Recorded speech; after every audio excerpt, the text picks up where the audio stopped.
Questão 3, semana 16. Numere a coluna B que contém compostos orgânicos associando-os com a coluna A, de acordo com o tipo de isomeria que cada molécula orgânica apresenta. Gente, vamos lá. O primeiro composto que a gente tem aí, né, é o ciclopropano. É um ciclano, certo? Os ciclanos geralmente têm isomeria de cadeia, né? Eles têm isomeria de cadeia com os alcenos, certo? Então, todo ciclano vai ter um alceno correspondente e vice-versa. Se é um tipo de isomeria, né, em que a gente tem cadeias fechadas e cadeias abertas, uma cadeia aberta que tem um isômero de cadeia fechada, uma cadeia fechada que tem um isômero de cadeia aberta, é uma isomeria, né, de cadeia, certo? Do tipo cadeia aberta fechada.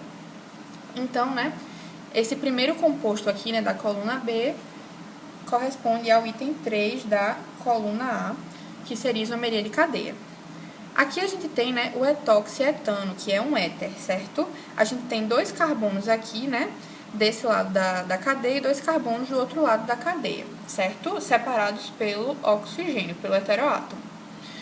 Um tipo de isomeria que poderia acontecer aqui, né, tem 2 tipos de isomeria, na verdade, seria a isomeria de compensação, certo? Que seria, se eu não me engano, a metameria, em que o oxigênio ele poderia vir para cá, por exemplo. Aí a gente teria 3 carbonos de um lado e 1 carbono do outro, certo? Ou uma isomeria de função também, né?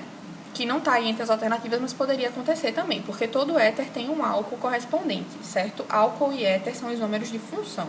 Poderia ser uma isomeria de função e também poderia ser, né, uma metameria, uma isomeria de compensação. Como aí na coluna A a gente só tem isomeria de compensação, então o etoxietano, né, corresponde ao número 1, que é a isomeria de compensação. Aqui, né, a gente tem o bromoclorofluorometano, que seria um metano, né, que tem 3 substituintes aqui, um bromo, um cloro e um flúor. Esse carbono aqui, né, é um carbono assimétrico, ele tem 4 ligações simples e esses 4 grupos aqui são diferentes entre si, então é um carbono quiral, certo? O que proporciona isomeria óptica, certo? Eu ia falar geométrica, minha gente, desculpa, isomeria óptica, certo? E aí, né, isso corresponde à numeração 4 da coluna A, isomeria óptica. E nesse último caso aqui, né, que é 1,2 de cloroeteno, a gente tem um eteno, et de 2 carbonos e eno tem uma ligação dupla, né?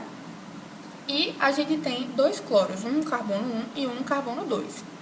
Essa situação aqui é exatamente a situação da isomeria geométrica, certo? A gente tem carbonos, né, ligados entre si por uma ligação dupla, isso impede que haja rotação, né, da ligação, dos átomos, etc. E aí, a gente tem aqui um grupamento A e um grupamento B, diferentes entre si, né, mas que são iguais aos grupamentos que a gente tem do outro lado, né, no outro carbono. E aí, nesse caso aqui, a gente tem a isomeria do tipo cis, né? Os 2 cloros estão em um mesmo plano e os 2 hidrogênios estão em um mesmo plano, que é esse plano inferior. Se aqui a gente tivesse invertido, né, fosse ClH, HCl, ou seja, cloros em planos diferentes e hidrogênios em planos diferentes, a gente teria a isomeria geométrica do tipo trans. Portanto, aqui, né, é a isomeria geométrica, numeração 2 da coluna A. A ordem, portanto, né, é 3, 1, 4, 2 e o gabarito da questão é a letra B de bola.